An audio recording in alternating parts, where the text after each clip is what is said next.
Alright guys, a quick one. Here, I'll detail how to scan Netflix QR code on TV. So if at the end of this you find this offer informative, please don't forget to like and then subscribe. Now, to scan your Netflix QR code on TV, you want to make sure you have the QR code you want to scan on your TV, as well as the code to confirm your phone or tablet. After that, go ahead and grab your phone. This could be on Android and could be on iPhone. On your Android phone, you just need to go ahead and open your camera app. And once you open the camera application, go ahead and scan the QR code. On your iPhone, you want to go to the control center, then click on QR code scanner. So this is your iPhone QR code scanner. Click on it and then scan the QR code like this. Once you scan the QR code, you see Netflix. Do you want to always allow opening this QR code in Netflix?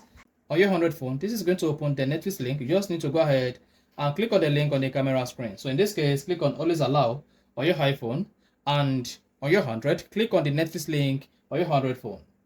After that, just hang on, and I should say your Netflix application open on your phone. It doesn't count whether you use Android or you use iPhone. And afterward, this is going to load the Netflix application on your phone, and you'll be prompted to confirm the code on your TV. This particular code.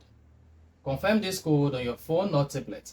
This is the code you need to confirm on your phone or your tablet. Now, the code on your phone will match the code on TV. Confirm the code display on your TV, and once the code matches, go ahead and click on continue. So this is the code on my TV, and this is the code on my phone. Click on continue.